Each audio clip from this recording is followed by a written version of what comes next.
Hey everyone, it's Peter Kerr from Daydream Nation, and today we've got Grant Arthur from Grants Rock Warehouse. How are you, Grant? Good. How are you doing, Peter? Nice to see you. Yeah, nice to see you. Doing well, doing well. Today we are going to cover Australian rock legends, The Church, and we have got the very difficult task of ranking their top five albums. The Church are a bit of a Australian rock legends. How would you describe their music? Dream pop, psychedelic, Jangle ambient, Rock. jangle rock. It just basically covers everything. So, Mhm. without further ado, Grant, why don't you hit me with your number five? Well, I've been looking at this list all day. Let me just give like one brief background. The first time I heard the Church was like in 1985. I believe I was watching the show Night Flight because at the time we didn't have MTV here or anything like that. So we had like Friday night videos that showed late at night, and maybe WTVN would play videos. But Night Flight was on the USA channel, and they would play it like every Friday or Saturday night. Well, when I was a wee lad, the video for Constant and Opal came up. And I don't know if you've ever seen that video, but you've got it's very psychedelic. Kilby's has this Paisley Fender Telecaster bass. There's Rickenbacker 12 strings all over it. And I was like a Rickenbacker guitar kind of crazy Beatle Birds fan. And it totally hit home for me. That whole soundscape that they did. I mean, that for one reason, that song is incredible. One of their it's my favorite Church song. I'll just give you that. But the video, they were all wearing Paisley shirts. It was very, psychedelic 60s type of thing. It was made a big impression. So ever since then, I've been following them. Yeah, But good that's stuff. my first introduction to them. And they just totally blew me away then. But this list, being that said, this was one of the most hardest exercises I've ever had to do. Even though I brought this up, thought it would be a good topic, I didn't realize how hard it would be. Hmm. But I was able to do it. Now, this ranking could change. I mean, Peter, how many studio albums did they probably have? I Oh, don't have them all. They yeah. have they have a ton. I mean, and they're still recording now. So, Well, first I'm album going on that. 1980 and still going. My Yeah, wife and I, there's the 80s cruise this March. We're going to go on it, and the Church is or one of the main bands playing. fantastic. I Yeah, know. that's I'm looking great. forward to it. My number five is probably actually my number one's going to be very contrarian, but my number five might be contrarian because I'm picking an album from 1993. So I'm going with Sometime Anywhere. Now you're probably going, holy crap, you're picking something from 1993, but as a piece of as a cohesive work, this record is incredible. I think so. But I don't like to listen to it. I like to listen to it as one piece. I mean, it's got, what can I say? It's more, it seems like it's them going back to more of like a psychedelic thing. It kind of reminds me of a bit like later U2. But like I said, I like it as a cohesive work. It's creative. It's a very creative piece of work. Eastern is a beautiful instrumental. I think all the songs are pretty great. Lost My Touch, though, is if you're like a traditional Church fan, that might take you a little bit to get used to because Hmm. it's almost like there's a bit of rap in it. I don't want to say it's rap, but yes, it's a bit of a departure. And this is a record that's kind of what do I want to say? It's one of those transitional type of records, I think. It's Hmm. not your traditional Church fare, but I think as a work, it's a beautiful late night record. I mean, I've actually listened to it like three times today. Um, I don't know. I think it's great. I don't know. Is it Yeah. one of their best works? No, but for me, I like it quite a bit. I don't know. That's a great pick, and I'm not being a copycat, but that was my number 5. Holy crap. Yeah, there you go. Sometime right. Anywhere. So you've got Steve Kilbey, Martin Wilson Piper, Tim Powell, Richard Plug, and Peter Copies. It was produced by the Church and Daydream Nation. I think it's a little bit different from their normal discography because it was experimenting with trip hop and psychedelia. You know, so the songs I think it opens with a 6:45 minute called Day of the Dead, which has got great slide guitar of Martin Wilson Piper, swirling wah-wah effects. And you've got that seductive Steve Kilbey's voice. I really like that. Lost My Touch, you know, partially where he speaks the words over this electronic drum beat. I think that's just really captivating and hypnotic. You can see that they were just trying to explore the boundaries. And I think that this album wouldn't have happened if it wasn't for this album, Priest Equals Aura, because this is the album where they started to, you know, do longer arrangements. They weren't unhurried in a lot of the musicology in it. It's sort of like they weren't confining it to the 3 or 4 minute pop songs. They were letting the instrumentation breathe. And, you know, that's why I think, you know, this album comes as a result of that one, because they're more experimental and doing, you know, starting off the opening track with 6:45 minutes. That's really outrageous.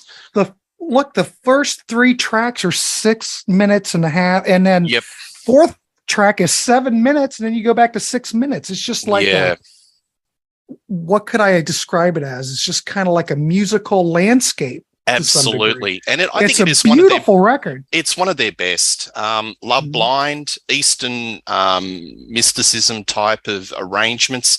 Like Kilby loves those sort of Eastern type of key changes. Businesswoman, lilting, melancholy, Martin Wilson Piper. So you've just got the class partnership between Kilby and Martin Wilson Piper, and I think it's one of their finest albums. I think it was a great pick.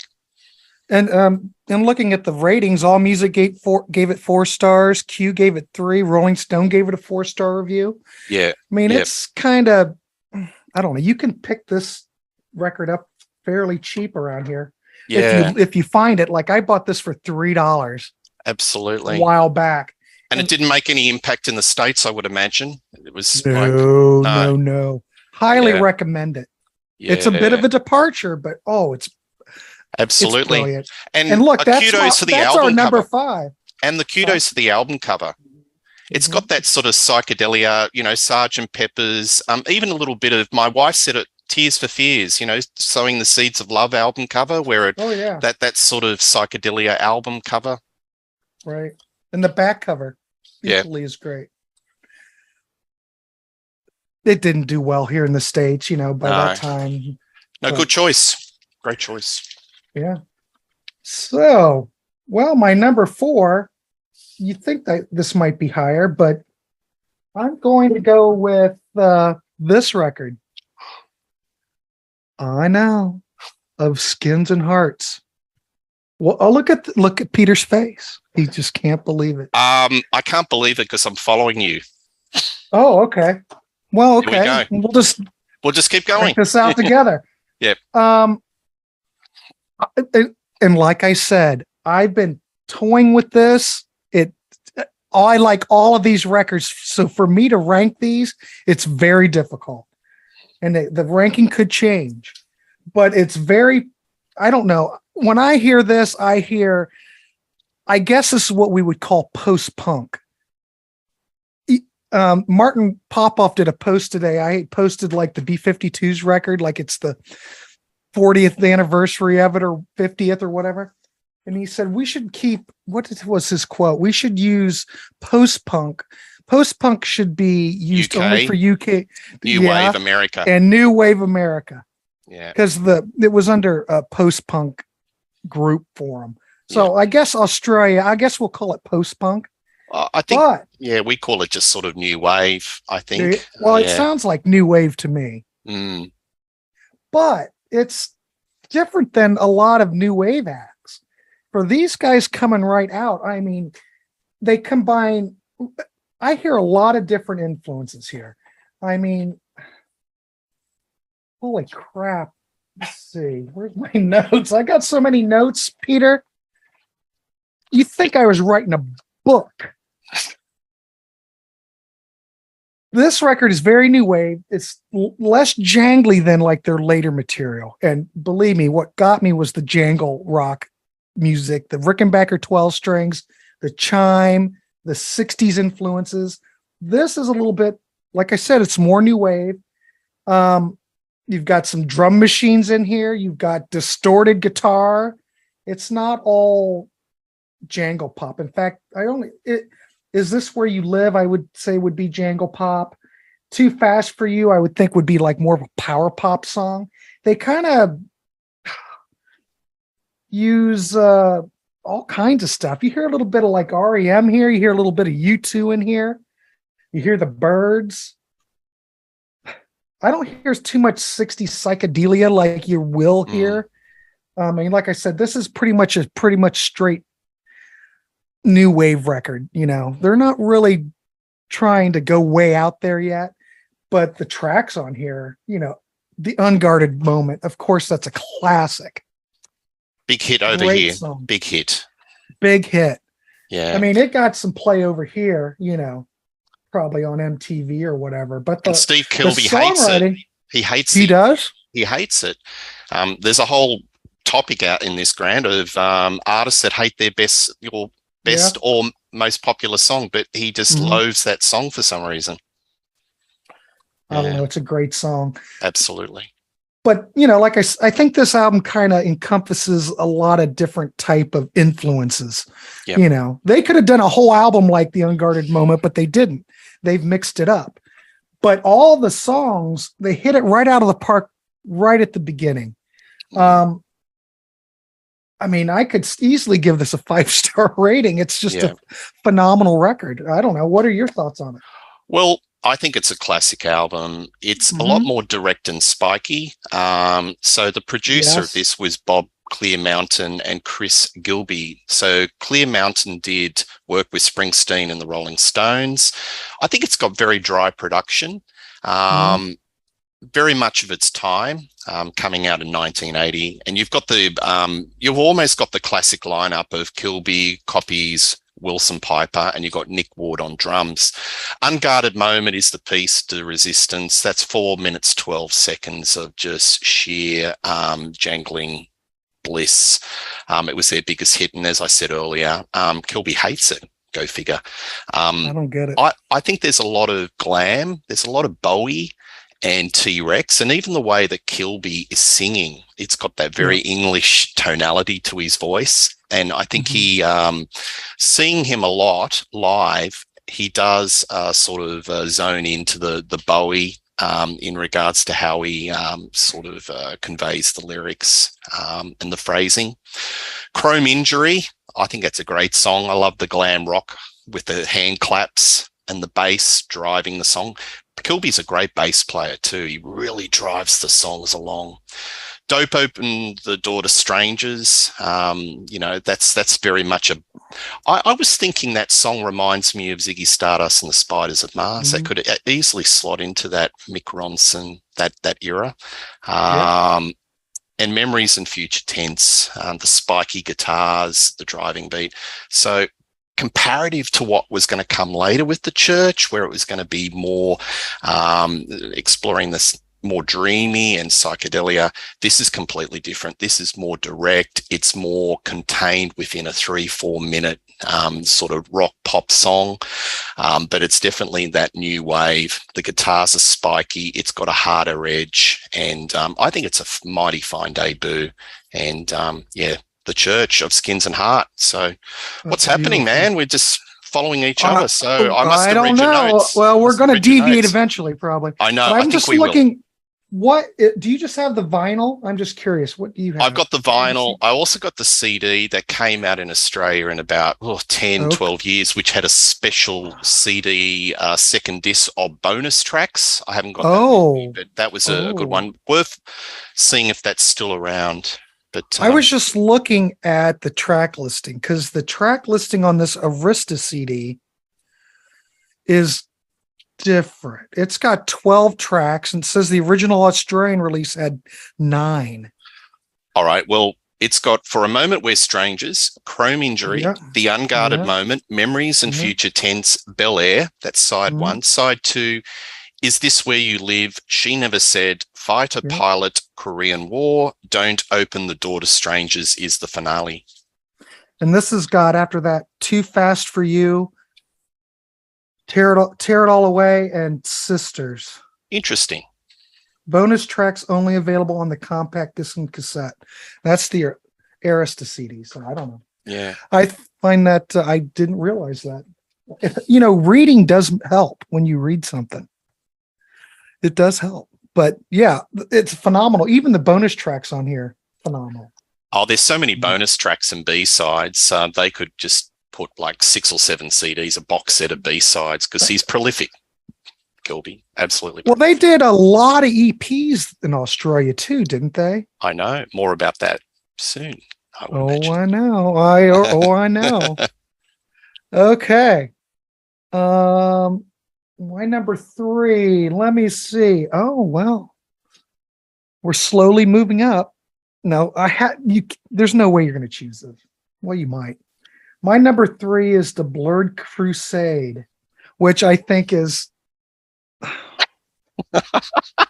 This is ridiculous. It's even stronger than it is totally stronger than the debut. I think they pumped a little bit more money into production. You've got Bob Clare-Martin back. All Music gave it 4.5 stars, and Rolling Stone Album Guide, which we always throw up on my channel as a joke, only gave it 3 stars. Ridiculous. That's really underrating doesn't that it. Seem kind of low. That is very low. It's you know how they always revise the Rolling Stone every 10 years or so? Is that the latest edition, or was that in the day? I don't know. I've got a late book up there. I should have pulled it to look. Yeah. It doesn't say which one this is from. This is probably from, I don't know, the 90s. Yeah. Hard to say, but it's kind of disappointing, but they're always wrong on stuff. Yeah. This record, though, this is where we start getting more of that jangle pop. I hear a lot more Birds on here, but we still have that new wave, like When You Were Mine, still very new wavy. It's very heavy for them too, still. Field of Mars, a lot of chorus guitar, kind of echoes Pink Floyd there a little bit. I hear some Syd Barrett, I think. Same with an interlude. It reminds me of Syd Barrett when I listen to it. There's a lot of that influence on this record. Like another great song, Just For You, very folky, nice harmonies, very kind of 60s. Like I said, this is where they really start channeling all those 60s influences. Yep. Because as I keep going, they interject it quite more. But I personally think they've totally avoided the sophomore slump. I think this song is much stronger than the debut.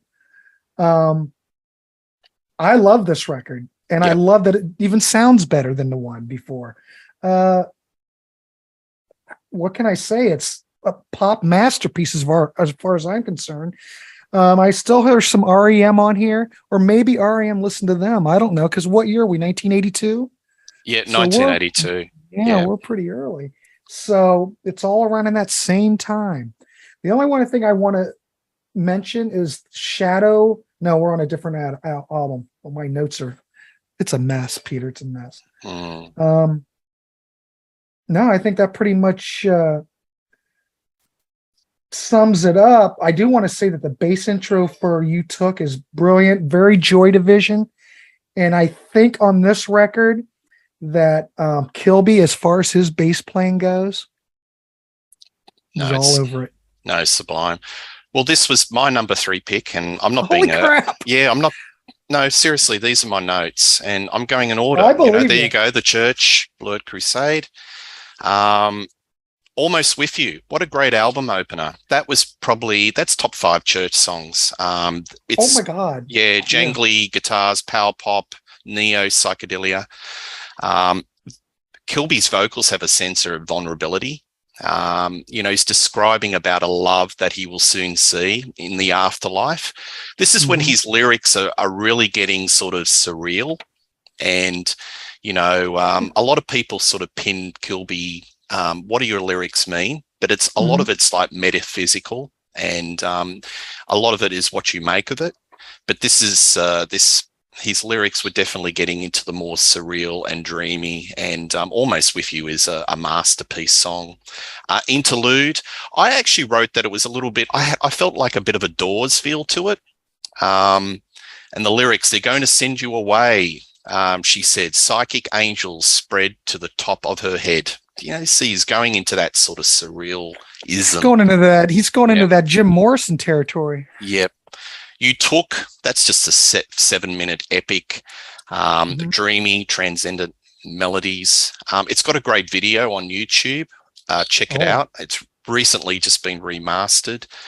I think this actual song You Took sets up the musical template for Under the Milky Way. There's a little bit of a connection. You can see that he's starting to sort of explore the melodies and that sort of lyricism. And the way he sings, you took a piece of my heart and I don't know why. It's just fantastic. Now, the funny thing is, Capitol were not happy with this album. It was not radio friendly. And you know what they said to him, Grant? They said, why don't you make an album like LRB? So the Church departed the label, and that was it with them, with Capitol, because there was a bit of a push. But, I've got the Capitol version of this. Yeah, but and comparing them to LRB, come on. Well, it's 1982. LRB's still having singles. Still doing well, still ticking over.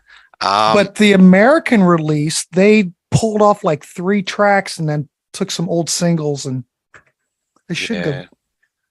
I can't reach it from here. I got it right over there, but there's a whole history of bands, Australian bands, where they release it in America, but it's like a combination of 2 albums where they throw tracks off and they put tracks on. Angel City, or the Angels in Australia, same thing, where they merged 2 albums. Hunters and Collectors, 2 albums, they put it into a hybrid album. I'm not a big fan of it. I understand they want to, get the maximum sort of impact, but I think art is art, and they recorded it as a single entity.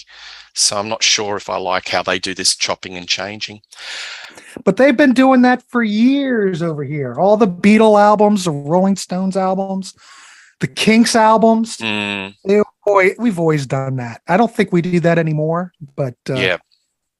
Even the Duran Duran, when they did what was the first album, they totally repackaged it with for crying out loud, So it was Rio. Repackage it, put in the first album. The first album, yep. They repackaged and had that single on there. Right. We were doing it then, and that was 84 or something. So little segue to Duran Duran. They supported Duran Duran for 5 shows, and they left because they didn't think the audience was sympathetic to their sound. So a little bit of a mismatch there. Can you imagine that going down? I mean, you went to saw Duran Duran in the era. Yeah. I don't know how the Church would have gone down.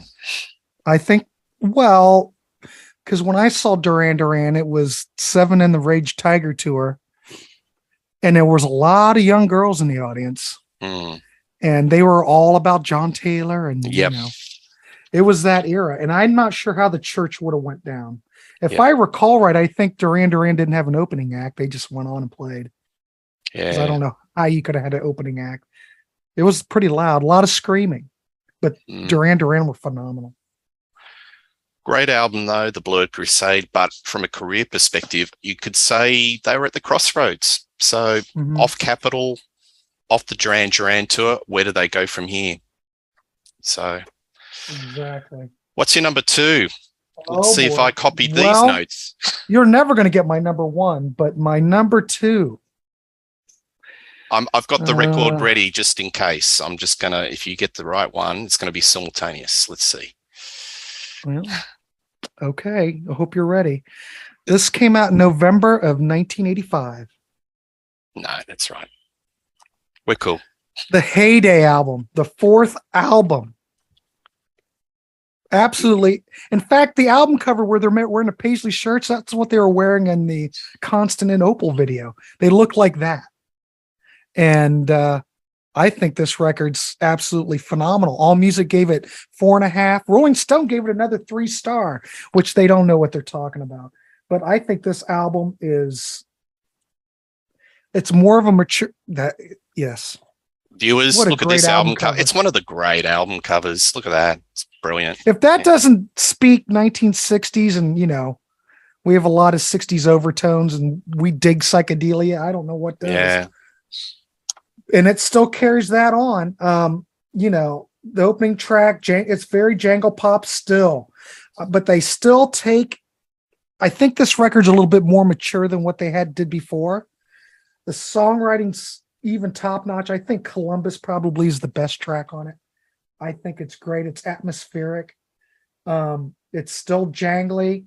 Great hook, great bass, wonderful bass part on that track. And the Rickenbacker 12 strings on there just shine, baby. It's a wonderful song. And Kilby Wonderful sings track. Beautifully, doesn't he? He's actually singing beautifully on this album. I wrote that down too. But what other? Already Yesterday.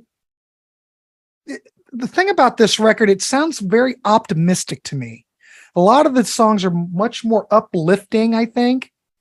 And along with that production, who produced this again? Peter Walsh. I think Peter Walsh did an excellent job on this. I think the CD sounds great. Gosh, what can I say? I mean, some of the songs are almost like, God, I'm going to butcher this. Tristes. I can't pronounce it.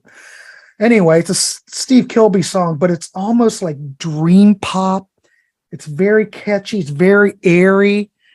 And I think this whole album kind of has this certain, it's hard to describe, but it does have a certain airy, dreamy kind of texture to it. I think it's not my number 1, but it's close.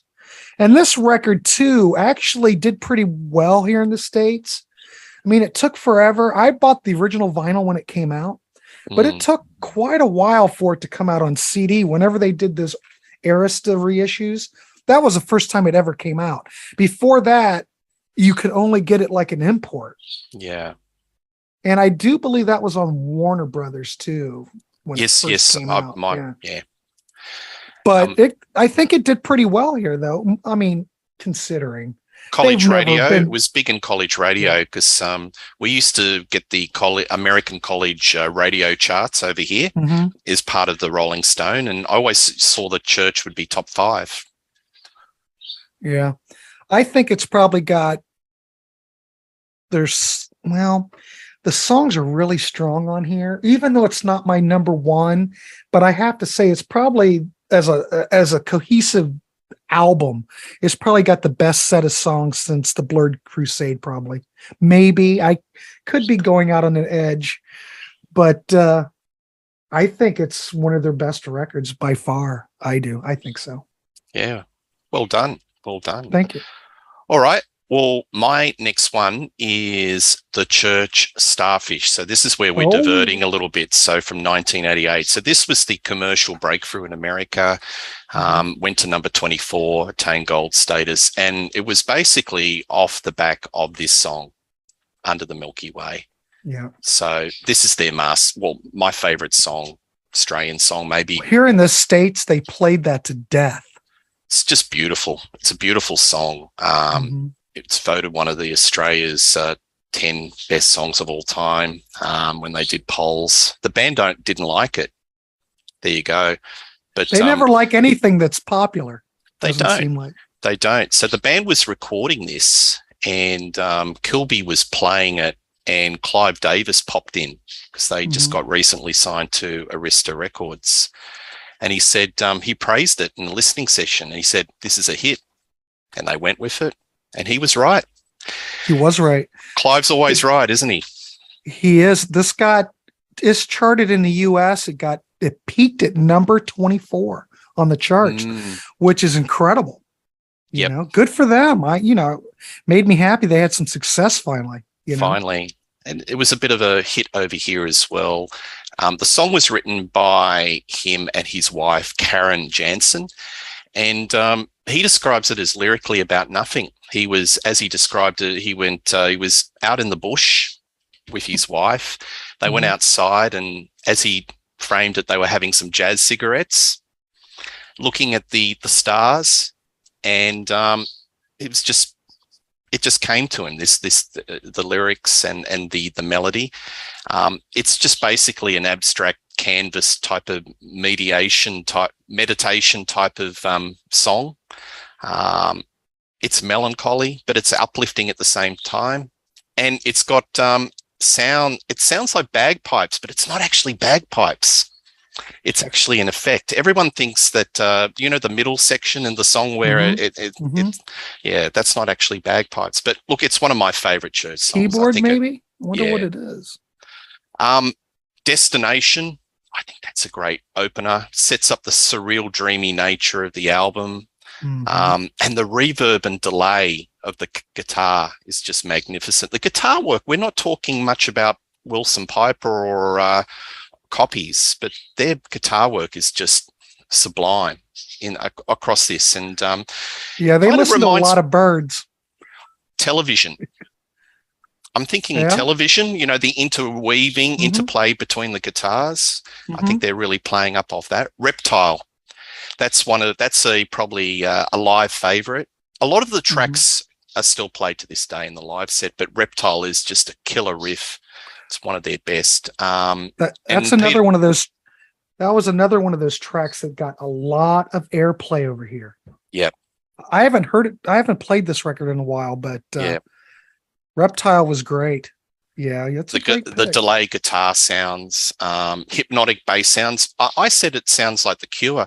Do you think there's a little bit of Cure in this band? And by the way, The Cure are huge fans of the church, because Robert Smith was curating some festival in the UK just before COVID hit, and one of the bands he chose to bring across was the church. So there's a lot of mutual admiration between them, but I see a lot of similarities sonically between the Cure and the church. North, south, east, and west. That's another good song. There's a lot of lyrics about direction. Destination, north, south, east, and west. Great album. I've got nothing much more to say. I think it's just one of their finest, and that's my number 2. Holy crap, that's beautiful. Yeah. Do you see similarities with The Cure? Oh, definitely. Like on one of the album I'm going to talk about next, I even wrote that down. There's a lot of similarities to the Cure album Faith. Yeah, but there's all through at least the early catalog, I see a lot of Cure influence, especially those earlier Cure albums. A lot of Kilby's bass playing. I don't know if it's The Cure or if it's Joy Division or New Order, but I hear a lot of similarity. I hear a lot of similarities in all three of these bands. Yep. But I mean, if you listen to a lot of Joy, The Cure took a lot from Joy Division. Absolutely. And that's just the way it is. Well, my number 1. Okay. Is now this is kind of breaking the rules. No, it's okay. Because here in the States, this was an actual album. Over in Australia, it was, and probably in Europe and stuff, it was just EPs. But like I said before, my first introduction was Constant and Opal, which I think is absolutely brilliant. The best song they ever did. And I think This is my favorite CD or album. And this is the combination of Remote Luxury and is it Persia? Yep. Persia. Yeah. So this is the EP Remote Luxury, different album cover. Right. And but this is what was released here in the States. Now, I know this came out in this configuration in Australia because very similar. Yep. There was the original CD, the West German pressing. What label were they originally on in Australia? They were on the EMI Parlophone. Like Carrera, something with a C. God, I can't remember what it is. Yeah, I know. That's that French label, isn't it? Maybe it is a French label. Yeah, that's that French offshoot. But I had an original 1985 pressing, West German polygram CD, same track lineup. God, I wish I still had it. If I could pop the graphic up, I would find it and pop it up. But I bought that because I was so taken by the church at that point that I had to seek it out and try to find anything then. It was really hard to find any church stuff around here in the United States then, but I found some. But like I said, Constant and Opal, I know it's a combination of two EPs, but I love the whole thing. And just maybe it's just because I have such a history with it, which is probably what it is. But I could not go without Constant and Opal. I can always listen to that song. It's got that Ebo guitar. It's very psychedelic. The video was psychedelic. Lots of Rickenbacker 12 string. Like I said, that's what really got me. This whole EP or this album, I guess, it is a blend of U2, The Byrds, REM. I hear a lot of REM on this one too. And 60s psychedelic Paisley Underground. Yes. Violent Town is a classic. This is the song that kind of gives me that U2 type of flavor. I mean, I'm sure U2 was influential. They were influential to everybody during this time. No Explanation is a great example of jangle pop and it with a little bit of Cure sprinkled on top. The other song I was going to say that has that Cure Faith, that reminds me of Cure Faith, is Shadow Cabinet. Very Cure, very 60s. If you took the Cure, added some Church, put some 60s psychedelia in there, that's what you've got. 10,000 Miles, another excellent example of jangle pop. Yep. Maybe These Boys, that's a little bit of a departure. Not quite the normal church fare. Got a lot of drum machine on that one, which it's fine. When the church uses drum machine, they don't overdo it. They can use it tastefully. It's not bad. Into My Hands, I hear that and I think to myself, Steve Kilbey, you've been listening to a lot of Byrds, or, No, he loves the classic 70s. Both him and Marty Wilson Piper, their lineage goes back to the 70s and just classic rock and the 60s. And then Volumes is a Marty Wilson Piper song. Very Pink Floyd, very Syd Barrett. I love Marty Wilson Piper's songs where he takes the lead. Yeah. Yes. I love it. He has about 2 or 3 every album, and he's prolific. He's no longer in the band, but he's got a solo career. I think he's based in Sweden. He actually played with the Saints, Chris Bailey, for a little while, one of the later lineups, but he's great. I've got a couple. Do yourself a favor and check out some of his solo albums. Actually, quite a few of the church members had solo albums. So sort of like branches of a tree. Peter did, Marty did. Yep, all of them. And Steve, I've got the vinyl of Unearthed. It's on Ryko. I found that used one time. And there's another Stephen Kilbey album. I can't remember what it is off the top of but I've got a couple of his solo. Do you like albums. Yeah, I think it's fine. Yeah. I mean, he's phenomenal.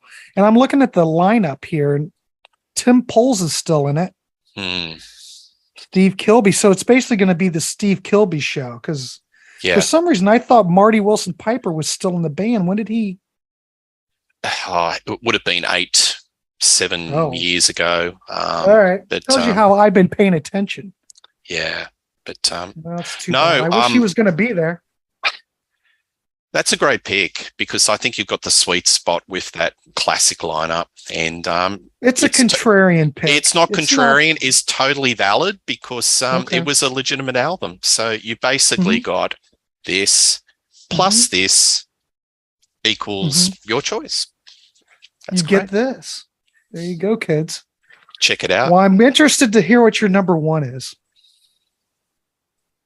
That's my number one. I love it. Holy mackerel. Well, Yeah. look at you. This is one of my favorite albums, period. Australian albums, The Church. I think it's just bliss. It's perfect. And this is on the Warners. So there you go. Yep. That's the label mine. Yeah. That's exactly the way mine looks. But this was produced by Peter Walsh, who did the Simple Minds, New Gold Dream, 81, 82, 83. And they were really going for that sort of sound. I think he did some Peter Gabriel as well. But I think Kilby's vocals, he was actually getting vocal training because a lot of people were sort of criticizing him in the day to say his vocals are very monotone, that Bowie-esque English, very clipped, which I perfectly think is valid and it works within that early stuff. But he was actually, his vocals on this album is quite expansive, expressive, warm, actually. The thing I like about this album is the instrumentation. They're using horns. They're using aggressive guitar. So Myrrh, the driving rock, the searing guitars. I love Tantalized. That gets played a fair bit in live. And recently, about 10 years ago, they did The Church backed by the Sydney Symphony Orchestra at the Opera House. And it's on YouTube and they do Tantalise backed by the orchestra, and it's fantastic. And Martin Wilson Piper's in the band at that time. Columbus. I love that song. I'm getting a shiver up my spine thinking it. I think that's the best track, I think. I love it. I wrote down, there's a downward bass line with a key change. It's like a jangly guitar just before the chorus. It's a devastating change of key. It's just brilliant. I love that they do these little subtle key changes, and it's just so emotionally effective. I just put it's as good as it gets with guitar pop rock. It's probably my favorite song on that album. Youth Worshipper, the Eastern Chorus, the chord progressions, the jangly guitar. It's all round. I think it's perfect Church album, and it's one of the finest Church albums. And I don't know how it did in America. It did okay over here. Wasn't a big breakthrough hit, but it should have done a lot better because I think it's one of their masterpieces. Well, Warner Brothers did do a bit of a push for it over here, from what I remember, because they were trying to get some momentum going. I'm seeing if there's any info where I don't even know if I don't see any chart information, so I don't know really how it did. It had to do better than what came before, Yeah. But I think that's the sweet spot. But I have to agree. If Remote Luxury wasn't, ingrained in my system, then that would have been my number one, because I was into that record too, because I would just kept buying them. Yep. I was hooked, you know. Yep. I got some other Church albums that I just threw out. You got the Sing Songs. That's the EP. That's decent. I've never seen that. Seance, which is a good album. That's worth Seance is okay. out. The thing that drives me crazy about that, Peter, is the drum sound on that. What did they do? Record the drums like in a tin can? Who produced that too? Produced and engineered by John B. and the Church. So, and even an honorable mention, the follow-up to Starfish, which bombed, Gold Afternoon Fix. But that's a great record. It is. It's very expansive, and the CD version that came out had must have been 15, 16 offcuts, B-sides, tracks. It didn't do so well. The big song over here was, what was it? You're Still Beautiful. I think that was a song. Metropolis. Sorry, took a while, but Metropolis, that was the single, but it didn't set the charts on fire. And that was sort of the end of the road for that little sort of commercial success in US. Well, this has been great, Grant. I was just looking. I thought maybe that. I don't know where these bonus tracks came from. I thought maybe they might have pulled them off of Sing Songs, but no, I don't know I have to do some more research and see where they pulled this from. Well, whoever would have thought that we picked 5 albums, and we've just sort of aligned with everything, bar the 1 and 2. But this has been really but they're good. Still close. There's no way Remote Luxury could ever be knocked out. It is what it is in my life. It's great. Well, please subscribe to Rock Daydream Nation. Please check out Grant's channel on Grants Rock Warehaus. Plenty of content, plenty of shows coming up. And tell us what you think of our choices for the top 5 church albums. There may have been some that we missed. And we'll see you soon. Cheers. All right.